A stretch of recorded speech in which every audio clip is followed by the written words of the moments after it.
वापिस से आपको उम्मीदवारी घोषित हो गई। जी अल्हम्दुलिल्लाह, मैं बैरिस्टर असदुद्दीन अवैसी साहब का तहे दिल से शुक्रिया अदा करता हूं कि उन्होंने एक बार फिर से मुझ पर यकीन एतमाद जताया और उन्होंने औरंगाबाद ईस्ट से मुझे लड़ाने का फैसला किया है। मैं औरंगाबाद की आवाम के ऊपर मुझे पूरा यकीन है कि मजलिस इत्तेहादुल मुस्लिमीन के लिए जो मोहब्बतें हमने पिछले 10 सालों से यहाँ की आवाम ने हम पर निछावर की है, जो यकीन और भरोसा हम पर जताया है, इंशाअल्लाह इस बार भी वो यकीन और भरोसा यहाँ की आवाम जताएगी। मजलिस में समझता हूँ कि अगर हैदराबाद के बाद सबसे मजबूत कहीं पर हुई है तो वो औरंगाबाद है और औरंगाबाद की आवाम ने हमेशा मजलिस का साथ दिया है। बहुत सारे नौजवान है, बुजुर्ग है, हमारी माएँ है, इन लोगों ने हमेशा अपनी दुआओं से हमें नवाजा है और इंशाअल्लाह यकीनन इस बार भी हमें कामयाबी मिलेगी और मजलिस का परचम यहाँ पर लहराएगा। बीजेपी से भी उम्मीदवारी अतुल सावे की है करीबी, इस पर आपको कुछ नहीं कहेंगे साहब। राजनीतिक पार्टियां है, हर एक को लड़ने का इख्तियार है, जो जहां चाहे वहां पे जाके लड़ सकता है। मजलिस इत्तेहादुल मुस्लिमीन भी एक पॉलिटिकल पार्टी है, हम भी लड़ते हैं, उसमें सामने और कौन आ रहा है। हमको हर मुकाबला हम संजीदगी से लेते हैं। इस मुकाबले को भी हम पूरी आवाम, पूरे इत्तेहाद के साथ इंशाअल्लाह मजबूती के साथ लड़ेंगे। आपस में थोड़ी नाइत्तेफाकी है, वो भी सब दूर करने के मामला। देखिए, यकीनन जो अपने होते हैं उन्हें ही नाराज होने का इख्तियार होता है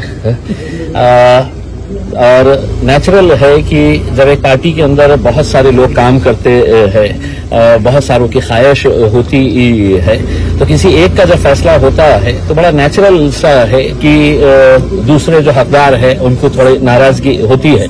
लेकिन मुझे यहाँ की पूरी आवाम के ऊपर, मेरे जितने भी साथी है, देखिए मजलिस इत्तेहादुल मुस्लिमीन यहाँ पर जो कामयाबी हासिल की है किसी एक शख्स की वजह से नहीं हुआ है। मेरे पास एक दीवानों की फौज है, जुनूनियों की फौज है। यहाँ पर हर पदाधिकारी, हर कार्यकर्ता, उसमें नाराजगी थोड़े वक्त के लिए यकीनन रहेगी और रहनी भी चाहिए। जैसे हमारे पास जब नासिर सिद्दीकी का नाम आया तो समीर साजिद भी एक बहुत ही मजबूत दावेदार था और मैं आपको यकीन के साथ कहता हूं कि 10 सालों के अंदर अगर इम्तियाज जलील यहां से एमएलए का इलेक्शन लड़ा, एमपी का इलेक्शन लड़कर जीता और दूसरा इलेक्शन भी जो अभी मैं 2024 के अंदर हारा, मैंने एक मरतबा एक स्टेटमेंट दिया था कि एक सगा भाई भी इतनी मेहनत नहीं कर सकता है जितना समीर ने मेरे लिए की थी। लेकिन यकीनन वो भी एक स्ट्रांग दावेदार था और आगे एक अच्छा उसको भी इंसाफ दिया जाएगा।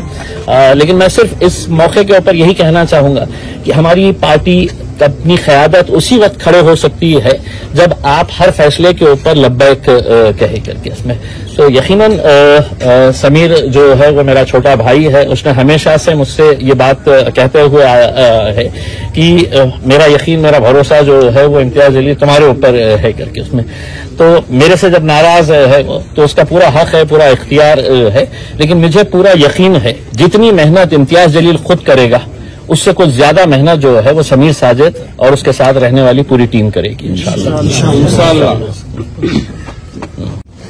सबसे पहले तो मैं इम्तियाज भाई को मुबारकबाद दूंगा कि असद साहब ने उनको जो है तो आज औरंगाबाद ईस्ट से जो है तो कैंडिडेट बनाया है।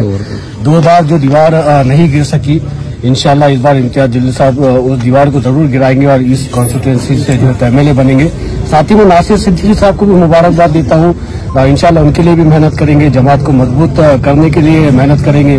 और जिस तरीके से इम्तियाज भाई ने कहा कि समीर का भरोसा इम्तियाज भाई पे है, तो अल्हम्दुलिल्लाह समीर का भरोसा पहले अल्लाह के ऊपर है और अल्लाह के बाद मेरे क़ायद के ऊपर है। और जो हुक्म मेरे क़ायद की तरफ से आया है तो अल्हम्दुलिल्लाह लब्बैक कहता हूँ और पूरी ईमानदारी से मेहनत करेंगे और दोनों सीट्स को इंशाअल्लाह जिताने की पूरी कोशिश करेंगे। नारे तकबीर।